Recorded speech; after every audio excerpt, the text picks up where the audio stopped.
조갑제 TV 시청자 여러분 안녕하십니까.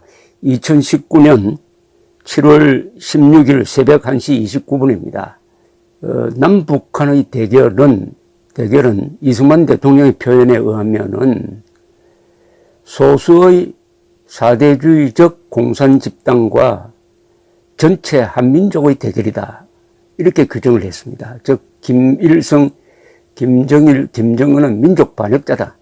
그러니까 남북한의 민족이 손을 잡고 김정은 정권을 타도하는 것이 헌법적 그리고 국가적 의무, 임무를 상기시키는 게 이승만 대통령의 말씀인데, 요약을 하면은 남북한의 대결은 민족사적 정통성을 놓고 다투는 타협이 절대로 불가능한 총체적 권력투쟁입니다.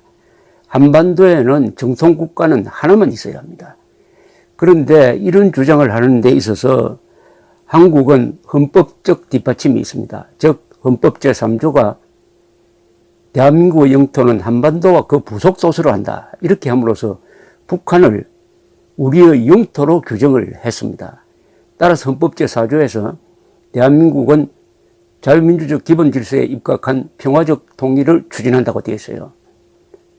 북한 지역을 수복함에 있어서 전쟁을 하지 말고 평화적 방법으로 하되 북한을 자유민주적 기본질서의 세상으로 만들어야 한다.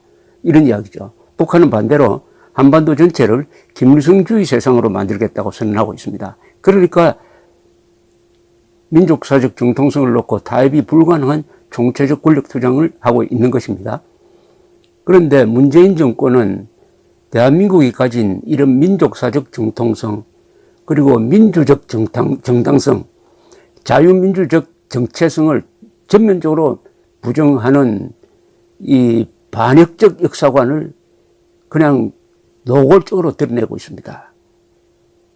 그 대표적인 것이 바로 올해부터 초등학교 6학년들이 배우고 있는 국정사회 교과서입니다. 여기 보면은 전에는 1948년 12월 국제연합은 유엔입니다. 대한민국 정부를 한반도 유일한 합법정부로 승인하였다는 부분이 있었는데 이걸 빼버렸답니다. 대한민국이 한반도 유일한 합법정부라고 유엔이 승인했다는 것은 국제적 공인을 받았다는 것이니까 북한 정권에 대해서 우리가 우월성을 주장할 수 있는 가장 확실한 근거입니다. 그런데 이걸 빼버렸다는 거예요. 왜 뺐냐 해가지고 들고 일어나니까 작년에 이 해당 교과서 집필 총괄자 한춘희 교수라는 사람이 교육부를 통해서 설명을 냈는데 이게 완전히 역사 조작 수준입니다. 뭐라고 했느냐? 1948년 12월 유엔 총회 결의에 언급된 유일 합법 정부의 인정 범위를 한반도 남쪽으로 할 것인지 한반도 전체로 할 것인지에 대한 논란이 지속적으로 있다. 이거 완전히 거짓말입니다. 왜냐? 여기에는 분명히 이렇게 적혀 있습니다. 1948년 5월에 국회의원 선거가 있었습니다. 국회를 구성을 했습니다. 그 국회가 헌법을 만들었어요. 헌법에 의거해가지고 정부가 구성되었습니다. 1948년 8월 15일 정부 수립이 선포되었습니다. 다 선거, 헌법 제정, 그리고 정부 구성이 민주적으로 이루어졌습니다. 그래서 유엔 총회가 12월 12일 대한민국만이 공정한 선거를 치렀으므로 한반도 전체에서 합법정부라고 인정한 겁니다. 한반도에서 유일한 합법정부임을 선언한다고 딱 적혀 있어요. 그런데 이거를 38도선 이남에서만 합법정부다, 북한 지역까지 미치지 못한다고 주장하는 자들은 완전히 이 문장을 오역하는 정도가 아니라 조작해서 그런 주장을 하는데, 이런 주장을 문재인 정부의 교육부가 받아가지고 우리의 정통성을 주장할 수 있는 가장 유력한 근거를 삭제해버렸다는 겁니다. 이것은 역사 조작인데 이게 심각한 문제를 가져올 수 있다는 것을 제가 지금부터 설명을 드리겠습니다. 왜냐? 요새 한일 청구권 협정 징용공 배상 문제로 시끄러운데, 이게 결국 1965년의 한일 국교 정상화로 거슬러 올라갑니다. 그때 한일 국교 정상화를 위한 기본 조약을 맺었습니다. 그걸 한일 기본조약이라고 합니다. 정식 이름은 대한민국과 일본 국간의 기본관계에 관한 조약이다. 기본조약. 이게 두 나라의 가장 기본적인 개념을, 틀을 설정한 겁니다. 이 조항의 서문에 이런 제목이 있습니다. 1948년 12월 12일 국제연합 총회에서 채택된 결의 제195호를 상기하며 본 기본관계에 관한 조약을 체결하기로 결정하여 이에 다음과 같이 양국 간의 정권위원을 임명하였다. 여기 바로 1948년 12월 12일 국제연합 총회에서 채택된 결의가 나옵니다. 결의 제195호. 이게 바로 대한민국만이 공정한 선거를 치렀으므로 한반도 전체에서 유일한 합법정부라고 공인한 겁니다. 그것을 양국 간의 국가 간의 관계를 설정할 때 딱 서문에 집어넣었습니다. 즉 일본이 한국을 한반도 전체의 유일한 합법정부로 인정한다는 거예요. 그렇게 해야 한국과 일본 간의 관계가 제대로 설정될 것 아닙니까? 그때 일본에서는 좌익이 셌습니다. 그리고 냉전시대였습니다. 그럼에도 불구하고 박정희 정권이 적극적인 외교를 통해서 또 미국도 도와주고 해가지고 일본이 국내 여론을 꺾고 반대 여론을 꺾고 한국을 한반도 전체의 유일한 합법정부로 인정한 겁니다. 합법국가로 인정한 거죠. 이게 얼마나 의미 있는 겁니까? 그러면은 문재인 정부의 교과서대로 한다면은 일본 정부는 이렇게 주장할 수 있습니다. 당신 교과서에 이렇게 적혀 있으니까 우리 한일 기본관계에 대한 관한 조약 다시 맺자 이렇게 주장할 수 있는 거 아닙니까? 이거 교과서 파동이 날 정도입니다. 일본에서 악의적인 사람이 있다면은 문재인 정부의 이번에 이 교과서를 들고 나와가지고 우리는 한국을 한반도 전체의 유일한 합법정부로 인정할 수 없다. 왜냐? 문재인 정부가 스스로 인정하지 않는다. 교과서를 통해서 이렇게 나올 것 아닙니까? 더구나 1조, 2조, 3조 이 기본조약 3조에 또 이게 되풀이됩니다. 대한민국 정부가 국제연합 총회의 결정 제195호에 명시된 바와 같이 한반도에 있어서의 유일한 합법정부임을 확인한다. 이렇게 되어 있습니다. 이것은 정말 중요한 대목입니다.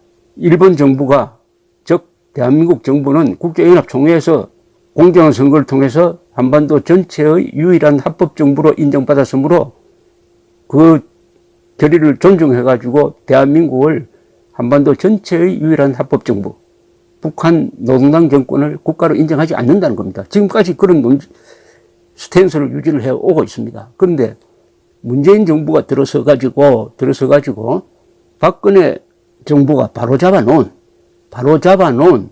바로 대한민국의 국가적 정통성 기술을 지워버렸다 이겁니다. 이걸로 끝나지 않았어요. 어떻게 했느냐. 대한민국 정부 수립이라고 표현을 하고 1948년 8월 15일을 대한민국 수립이라고 표현하지 않고 정부 수립이라고 표현하면서 같은 해에 있었던 북한을 조선민주주의 인민공화국 수립이라고 적었어요. 북한을 국가로 보고 대한민국은 국가 밑에 있는 정부로 본 겁니다. 이건 완전히 북한을 한반도의 정통성 있는 국가로 인정하는 교과서입니다. 이거 반역 교과서입니다. 여기에 관련된 자는 이 공안부에서 수사를 해야 됩니다.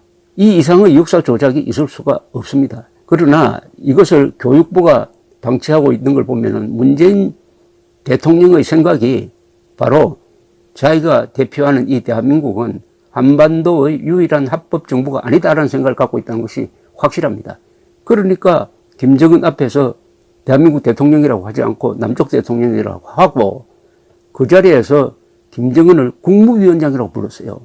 김정은이가 한반도 전체를 다스리는 위원장이고 자기는 남쪽만 관할하는 대통령인 것처럼 이렇게 호칭한 것도 바로 이 교과서의 역사관과 정확하게 일치합니다. 그렇다면은 이 정권에 의한 역사 조작이 이루어지고 있다는 겁니다. 정권에 의한 역사 조작이 그 나라를 미화하기 위한 것이 아니라 그 나라의 정통성을 부수기 위해서 한반도에서 대한민국 정통성을 부수면은 자동적으로 북한의 정통성이 올라가게 되어 있습니다. 완전히 이적입니다. 이거. 이적 행위고 대한민국의 영혼을 바꿔치기 하려는 겁니다. 더구나 이게 한일 기본조약에 이렇게 적혀 있으니까 이건 한국만의 문제가 아닙니다. 일본에 똑똑한 사람이 있다면은 요걸 가지고 딱 시비를 걸고 나올 겁니다. 우리는 이제 더 이상 한국을 한반도 전체의 유일한 합법정부로 인정할 수 없다. 문재인 대통령 당신이 바로 교과서를 통해서 그렇게 가르치지 않고 있느냐? 가르치고 있지 않느냐? 이렇게 하면은 이제는 한국 교과서발 파동이 일본에서 일어날지도 모르겠다는 생각이 듭니다. 이것은 문재인 정권의 역사 조작의 가장 중요한 범죄입니다. 이게 범죄입니다, 완전히. 이 이상의 범죄가 있을 수 없어요. 어떤 집안의 종손이 나는 적자면서도 나는 서자다, 나는 사생하다 하는 것하고 마찬가지 아닙니까? 더구나 문재인 대통령의 다른 정책, 즉 1948년 8월 15일을 건국기념일로 볼 수가 없다. 그럼 생일이 없어지는 겁니다. 그래 놓고 작년에 올해를 대한민국 건국 100주년으로 기리겠다고 했어요. 1919년 4월 상해 임시정부 수립을 건국 기념일로 기리겠다고 하더니 올해 들어와서 하지 않았습니다. 그러니까 생일 100주년도 아니고 생일 70주년도 아니니까 대한민국의 생일은 사라지고 말았습니다. 대한민국의 생일을 지우고 대한민국의 정통성을 지우고 대한민국의 국가적 유일 합법성을, 대한민국만이 한반도의 유일한 합법정부라는 유엔 총회의 결의까지 지우는 정권이라면은 이거 뭐라고 불러야 되겠습니까? 반역 정권이라고 불러야 되는데 그렇게 부르려고 하니까 그 순간부터 국민들은 뭘 해야 되느냐 하는 의무가 생기는 겁니다. 끔찍한 상황입니다. 감사합니다.